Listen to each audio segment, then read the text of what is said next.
தேனி மாவட்டம் கடமலைக்குண்டு அருகே வன உயிரின பாதுகாவலர்களால் வன காவலர்களால் அங்கு இருக்கக்கூடிய பெண்கள் சீண்டலுக்கு ஆளானதாக எழுந்த புகாரில் தற்போது டெல்லியில் இருக்கக்கூடிய தேசிய பழங்குடியினர் ஆணையத்திடம் அந்த மாவட்டத்தின் ஆட்சித்தலைவர் உள்ளிட்டோர் விளக்கமளித்திருக்கிறார்கள். சில உத்தரவுகளும் பிறப்பிக்கப்பட்டிருக்கின்றன. இது பற்றிய தகவல்களை அங்கிருக்கும் நம்முடைய செய்தியாளர் நிரஞ்சனிடம் கேட்கலாம். நிரஞ்சன், இன்றைக்கு இந்த விசாரணையில யாரெல்லாம் ஆஜரானாங்க, என்ன நடந்தது? நிச்சயமாக தற்பொழுது இந்த பிரச்சனை சம்பந்தமாக ஏற்கனவே தேசிய பழங்குடியினர் ஆணையமானது ஏற்கனவே தேனி மாவட்ட கலெக்டர் மற்றும் தேனி மாவட்ட எஸ்பி வனச்சரகர் ஆகியோர்களுக்கு ஏற்கனவே நேரில் வந்து விளக்கம் அளிக்குமாறு நோட்டீஸ் பிறப்பிக்கப்பட்டிருந்தது. அதன் அடிப்படையில் தான் இன்றைய தினம் சரியாக 2 மணி அளவில் தேனி மாவட்டத்தின் ஆட்சியர் மற்றும் எஸ்பி நேரில் ஆஜராகி இருந்தார்கள். தேனி மாவட்டத்தின் ஆட்சியராக இருக்கக்கூடியவர் வெங்கடாசலம் என்பவர் இருக்கிறார். தற்பொழுது எஸ்பியாக இருக்கக்கூடியவர் பாஸ்கரன் என்பவர் இருந்து வருகிறார். இவர்கள் 2 பேர் தான் இன்றைய தினம் ஆணையத்தின் முன்பாக நேரில் ஆஜராகி என்னென்ன மாதிரியான நடவடிக்கைகள் எடுக்கப்பட்டு வருகிறது உள்ளிட்ட பல்வேறு விவரங்களை ஆதாரங்களோட, அதாவது புகைப்படங்களுடன் அவர்கள் ஆதாரங்களாக தற்பொழுது சமர்ப்பித்திருக்கின்றார்கள்.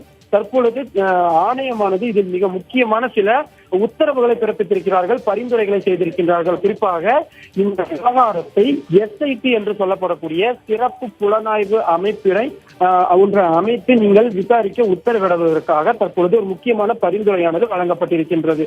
அதே போல இந்த பழங்குடியினர் பாதுகாப்பு பிரிவின் கீழ் ஒரு பழங்குடியினர் ஒருவர் பாதிக்கப்பட்டார் என்று அவருக்கான எஃப்ஐஆர் ஆனது பதிவு செய்யப்பட்டிருந்தாலே அவருக்கு 25% இழப்பீடாக வழங்க வேண்டும், உடனடியாக இழப்பீடாக வழங்க வேண்டும் என்பது ஒரு முக்கியமான ஒரு உத்தரவாக இருந்து வருகின்றது. இந்திய அரசியலமைப்பிலேயே அதற்கான வாய்ப்புகள் இருக்கின்றது.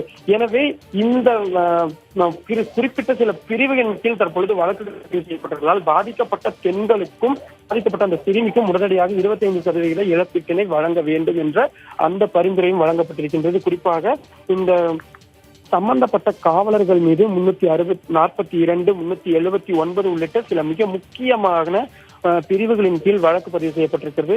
13 வயது சிறுமியும் இதில் பாதிக்கப்பட்டிருக்கிறார் என்பதனால் சிறுமிகளை பாதுகாக்கக்கூடிய சிறார் பாதுகாப்பு சட்டமான போஸ்கோவின் கீழும் அந்த சம்பந்தப்பட்ட காவலர்கள் வனச்சரகர்கள் மீது வழக்கு பதிவு செய்யப்பட்டிருக்கிறது. எனவே இந்த வழக்கிலே மிக முக்கியமான ஒன்றான ஆணையம் கருதி விசாரணையை மிக விரிவாக நடத்துவதற்கு உத்தரவு பிறப்பித்திருக்கிறது. கணேஷ், நிரஞ்சன், தேசிய பழங்குடியினர் ஆணையத்தை பொறுத்த வரைக்கும் இன்றைக்கு அவர்கள் முன்வைத்த கேள்விகள் என்ன? இவர்கள் மாவட்ட ஆட்சித்தலைவரும் எஸ்பியும் என்ன அதற்கு விளக்கம் கொடுத்தார்கள்? அந்த பாலியல் சீண்டல், பாலியல் பலாத்காரம் என்பது அந்த இடத்தில் நடந்திருப்பதாக சொல்லியிருக்கிறார்களா? ஆணையம் என்ன சொல்கிறது? நிச்சயமாக கணேஷ், தற்பொழுது இன்றைய தினம் தமிழ்நாட்டின் இந்த விவகாரம் மட்டுமின்றி ஆந்திரா, கர்நாடகா உள்ளிட்ட பல்வேறு மாநிலங்களைச் சேர்ந்த விவகாரங்களும் தற்பொழுது மிக விரிவாக விசாரிக்கப்பட்டு வருகின்றது. அதன் விசாரணையானது தற்பொழுது சென்று கொண்டிருக்கின்றது. ரவி தாக்கூர், துணைத் தலைவராக இருக்கக்கூடிய ரவி தாக்கூர் தான் இந்த விவகாரங்களை தற்பொழுது மேற்கொண்டு வருகின்றார். எனவே இன்னும் சற்று நேரத்தில் அவர் நம்மிடையே இது தொடர்பான மிக விரிவான விஷயங்களை தெரிவிப்பதற்காக காத்து கொண்டிருக்கின்றார். அதற்கு முன்னதாக அவருடைய தனிப்பட்ட முறையில் நாம் கேட்ட பொழுது தமிழக அரசின் சார்பாக மாவட்ட ஆட்சியர் இந்த விஷயம் தொடர்பான புகைப்படங்கள் மற்றும் என்னென்ன மாதிரியான விஷயங்கள், என்னென்ன மாதிரியான சம்பவங்கள் நடைபெற்றிருக்கிறது என்பதை கூறியிருக்கின்றார். ஆனால் ஆட்சியரின் அந்த உத்தரவின் ஆட்சியர் கொடுத்த சாட்சியங்களின் அடிப்படையில் பார்த்தோமேயானால் இந்த சம்பவமானது நடைபெற்றிருக்கிறது என்பதனை தற்பொழுது உறுதியாக அவர் தெரிவித்திருக்கின்றார். ஏனென்றால் ஏற்கனவே சட்டமன்றத்தில் இந்த விஷயம் நடைபெறவே இல்லை என்று அமைச்சரவை தெரிவித்திருந்தார். அந்த கருத்திற்கு மாறாகத்தான் தற்பொழுது ஆட்சியருடைய தற்பொழுது அவர் வழங்கியுள்ள அந்த பதில்களில் இருந்து நமக்கு தெளிவாகி இருக்கின்றது. எனவே இப்படி ஒரு சம்பவம் நடைபெற்றது என்பது தற்பொழுது உறுதியாகி இருக்கின்றது. ஆனால் யார் யாரெல்லாம் ஈடுபட்டார்கள், அவர்கள் மீது என்னென்ன மாதிரியான நடவடிக்கைகள் எடுக்கப்பட்டு வருகிறது உள்ளிட்ட விவரங்களை அவர் நம்மிடம் தெரிவிக்க மறுத்து வைக்கிறார். ஆனால் ஆணையத்திடம் அவர் மிக விரிவாக அவர் சமர்ப்பித்திருக்கிறாராமா.